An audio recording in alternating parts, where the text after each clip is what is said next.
Pokébola vai! É hora do duelo!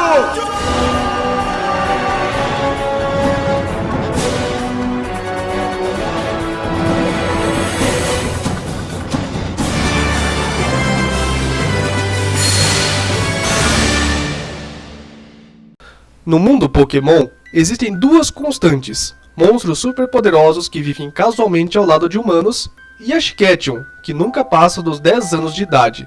Fato bastante questionado até então, as pessoas postularam várias teorias sobre como, exatamente, Ash pode ficar com 10 anos por tanto tempo. Do coma ao fato de Ash ser realmente um fantasma, surgiram algumas teorias criativas sobre como ele permaneceu pré-adolescente por 2 décadas. Mas uma teoria Pokémon apresentada por um usuário chamado Dragborn no Reddit não explica apenas Ash, mas também o resto dos humanos na série. Isto é, nenhum deles é realmente humano, eles são apenas outro tipo de Pokémon. Tal usuário é rápido em notar que esta não é uma teoria única, já que outros antes dele propuseram a teoria humanos são Pokémon. Mas neste caso, ele oferece uma abordagem única, que envelhecer para os humanos funciona como evoluir para os Pokémon, e é por isso que Ash tem sempre 10 anos. Isso também explicaria a atemporalidade de muitos outros personagens, por exemplo, o motivo pelo qual Brock e Misty ainda possuírem a mesma cara desde a última vez que apareceram. O resto do tópico no Reddit é gasto examinando essa teoria, postulando como ela se encaixa nas evidências existentes e até mesmo trazendo à tona um erro de tradução, possivelmente apócrifo, onde Ash diz que ele está no nível 10 em vez de sua idade. Tentei procurar de diversas formas pelo episódio em que Ash diz isso, mas infelizmente não encontrei nada além desse comentário. Outros questionam se isso traz à tona outras questões no mundo Pokémon, como a idade e taxas de fertilidade, enquanto outros argumentam que idade não é igual à evolução, já que já existiram Pokémon antigos não evoluídos na série antes. Outro usuário apontou que se fossem necessários pontos de experiência para Ash evoluir, ele já deveria ter feito isso, considerando todos os diferentes lendários que encontrou. Isso levou à especulação de que talvez Ash precise de um item comercial, ou talvez ele tenha carregado consigo uma Everstone. Outros teóricos complementam o fato de alguns personagens humanos importantes do universo Pokémon possuírem poderes especiais. É ainda mais uma prova da ligação entre humanos e Pokémon. Cada geração teve algum tipo de treinador com habilidades psíquicas. No anime, a líder de ginásio de Saffron, Sabrina, tinha todos os tipos de poderes psíquicos e telecinéticos. Da mesma forma, na série Diamante e Pérola, os jogadores foram apresentados aos Guardiões da Aura, que podem sentir a energia espiritual, a mesma energia que dá poderes a alguns Pokémon. Tanto Riley quanto Ash foram identificados como tendo esse tipo de poder. My Buster Sword fala que humanos são raros, e como Pokémon, habitam áreas específicas, as quais chamamos de cidades. Também argumenta que muitos humanos são iguais, tais como a enfermeira Joy ou a policial Jenny, que possuem irmãs gêmeas. Humanos também teriam tipos, como professores, caçadores de insetos, psíquicos, estudantes, pokémoníacos e os mais raros, os líderes de ginásio e elite dos 4, que são mais fortes, assim como os lendários. Outro usuário faz uma brincadeira e diz que humanos são Pokémon e também aprendem 4 movimentos: atacar, Pokémon, item e fugir. Só uma piada para descontrair. A Pokédex fornece evidências semelhantes que sugerem que Pokémon e humanos evoluíram um do outro, ou pelo menos que existe uma conexão especial entre a alma de um humano e a de um Pokémon. Na entrada de Ames, por exemplo, diz: o Pokémon surgiu dos espíritos de pessoas interessadas em túmulos. Cada um retém memórias de sua vida anterior. Cada um deles carrega uma máscara que costumava ser seu rosto quando era humano. A entrada de Phantom tem uma implicação semelhante, pois diz: de acordo com contos antigos, esses Pokémon são toucos possuídos pelos espíritos de crianças que morreram perdidas na floresta. Os teóricos dos jogos também forneceram evidências de Pokémon na geração 1. Na entrada de Kadabra, é sugerido que humanos com poderes especiais poderiam se transformar em Pokémon. Aconteceu em uma manhã. um menino com poderes extrasensoriais, acordou na cama e se transformou em Kadabra. Há quem acredite que tanto humanos quanto Pokémon possuem um ancestral em comum, porém as espécies evoluíram separadamente. Assim como na vida real, muito se discute sobre o elo perdido, que seria o ponto onde certos símios se tornam humanoides distintos de outros. E existe até um grupo de ovos que são Pokémon humanoides, ou seja, que se assemelham a humanos. Um outro usuário do Reddit, Incorruptible Nomi, vai mais além com uma possível explicação científica para o assunto. Ele diz, abre aspas, imagine, a partir do contexto de um humano na Terra, desprovido de qualquer Pokémon, a hierarquia taxonômica desenhada em forma de árvore ficaria assim. Espécie Homo sapiens. Gênero Homo. Família Hominidae. Ordem Primatas. Classe Mamíferos. Filo Chordata. Reino Animalia. Domínio Eucaria. No modelo atual, o próximo ramo acima dos domínios é chamado apenas de vida, e, ainda, não existe um ramo superior. A vida não é um ramo, mas um único ponto do qual crescem os ramos. Em um mundo com Pokémon, porém, a vida não é raiz da árvore taxonômica. Farei mais uma classificação superior chamada Coisas, da qual existem dois ramos, vida e Pokémon. Os Pokémon são, em muitos aspectos, mais separados do que consideramos vida do que os vírus. Até onde sei, eles não são compostos de células. As células Zygarde estão para as nossas células, assim como a evolução dos Pokémon está para a nossa evolução.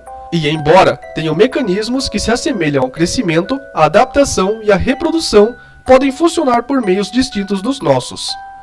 Eles podem ter seu próprio ecossistema complicado, mas não tanto espíritos terrestres animistas quanto os organismos biológicos. Isso também explica por que você não pode capturar um humano em uma Pokébola. Fecha aspas. A resposta principal, entretanto, cita os jogos em apoio à teoria. Na biblioteca Canalave dos jogos da quarta geração, um livro do terceiro andar, Sinofolk Story 2, afirma o seguinte: havia um Pokémon na floresta. Na floresta, o Pokémon desfez seu disfarce para dormir como um humano. Esse trecho nos diz que, aparentemente, houve um tempo em que a linha entre humanos e Pokémon era tão tênue que algumas criaturinhas podiam praticamente trocar entre as espécies. Já o livro Sinofolk Story 3 diz: havia Pokémon que se tornaram muito próximos dos humanos. Era um tempo onde não existiam diferenças para distinguir os dois. Estranho, não? Mas a coisa fica mais atormentadora quando nos deparamos com a versão original em japonês. Houve um tempo em que Pokémon se casavam com pessoas.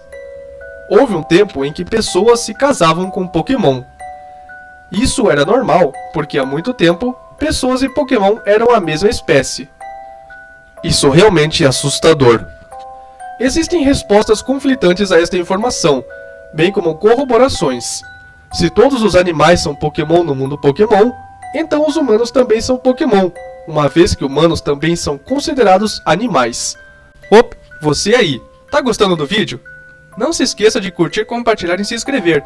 Considere também tornar-se membro do canal, ou contribuir com qualquer valor clicando em Valeu Demais. Vamos continuar. Stratosphere, outro usuário, defende a ideia de que Pokéros, vindo do espaço, criou os Pokémon através de mutações, uns recebendo poderes e habilidades imensuráveis e outros somente uma habilidade, a Ultra Resistência. Este é o caso dos humanos. Isso apoiaria a resistência sobrenatural que os humanos exibem neste mundo, com Ash rotineiramente recebendo lança-chamas e choques elétricos, e ficando com nada além de uma cômica camada de fuligem em seu corpo, por exemplo. A equipe Rocket decola de novo e de novo e de novo e ainda assim retorna. Eles não morrem, é claro, eles apenas desmaiam. Hospitais para humanos completamente vazios e com apenas um enfermeiro sonolento. E se Pokémon normais podem suportar ataques como Guillotine, Special Rand ou Judgment e sobreviver após uma rápida viagem ao centro Pokémon, então por que um Pokémon humano reagiria de forma diferente? Até o nocaute é semelhante. Isso também explica como Ash pode carregar seus Pokémon sem se preocupar com seu peso. Pikachu é um adorável ratinho elétrico que fica rotineiramente na cabeça de Ash. mas também pesa mais de 13 quilos. O que dizer então do Pignite com seus 55 quilos? E aquele Larvitar de Ash, que Ash costumava carregar na mochila durante uma boa parte da região de Johto? Algo em torno de 72 quilos. Mas isso é uma ninharia comparado ao que um usuário do Tumblr calculou. Durante um episódio da Era Hoenn, Ash jogou um tronco que eles calcularam pesar cerca de meia tonelada. As respostas posteriores mostram ainda mais casos em que Ash levanta Pokémon sem esforço, que de forma alguma são leves. E como Pokémon como Machop podem arremessar Golem como se fossem bolas de praia, faz sentido que Ash também pudesse. Isso se ele fosse um Pokémon. Também explica como vários outros treinadores também conseguem transportar seus Pokémon. Mas, mesmo assim, existem lacunas nesta teoria. Sim, se os humanos são Pokémon, então faz sentido que os Pokémon possam aprender a falar as línguas humanas. E isso explicaria a unidade homogênea que as línguas humanas parecem ter no mundo Pokémon. Mas, ao mesmo tempo, é demonstrado que os Pokémon se entendem claramente, enquanto o entendimento entre Pokémon e humanos é irregular. Como explica o filme Detetive Pikachu, os Pokémon leem as emoções humanas em vez de traduzir o que elas dizem. Porém, ao meu ver, todos os Pokémon são como a Pokédex descreve Lapras. Todos entendem a fala humana, pois eles fazem exatamente o que o treinador pede, como atacar, ajudar em algo, realizar uma tarefa e por aí vai. Somente o contrário que é difícil. Percebeu que eu falei difícil no lugar de impossível? É porque o anime provou que é sim possível, através de muito, mas muito treino e paciência. Meow é a prova viva. Ele não falava a língua humana, só compreendia. Mas para conquistar Meowth, ele praticou durante meses, a julgar pelas estações do ano passando pela janela e aprendeu muito bem. E até mesmo na biblioteca Canalave há uma história conflitante, dizendo que humanos e Pokémon levaram vidas separadas no início da história de Sinnoh. A história continua com um Pokémon propondo aos outros Pokémon que estejam sempre disponíveis para ajudar os humanos. Por isso eles sempre aparecem na grama alta. Mas ao mesmo tempo, retrata a relação humano-Pokémon como igual, quase implicando uma sociedade agregada onde os Pokémon eram igualmente capazes de comércio e troca de serviços, não muito diferente do mundo de Mystery Dungeon, mas incluindo humanos reais. Mas, novamente, isto implica que os humanos foram capazes de compreender os Pokémon, o que não parece ser o caso nos tempos modernos. Existem também contra-teorias, sugerindo que os anos no mundo Pokémon são muito mais longos do que os do mundo real. No entanto, isso não se alinha com o anime original, o que sugere que os personagens levaram um ano para atravessar Kanto. Uma teoria alternativa do tópico está ligada à segunda história de Canalave, que Ho-Oh apareceu para oferecer ajuda a Ash, e quando Ash desejou ser o melhor, Ho-Oh congelou o tempo, principalmente porque ele precisava desesperadamente dele. O que podemos concluir é que é uma bela teoria, mas pode simplesmente permanecer assim, uma teoria. A série nunca foi de mergulho profundo na tradição, então é questionável se os mistérios da conexão humanos-Pokémon algum dia serão resolvidos. Ainda assim, isso nos dá a chance de teorizar por que Ash continuou com 10 anos até se despedir do anime. Talvez seu contato longínquo com o anime tenha sido lucrativo demais para ser deixado de lado durante quase 25 anos. Mas você, qual a sua opinião sobre o tema? Conhece alguma outra teoria que eu possa trazer para o canal? Não deixe de comentar! Obrigado por chegar até aqui. Quer ver mais conteúdo de Pokémon? Confira nossos outros vídeos do canal. Isso é tudo, pessoal. Até mais. Tchau!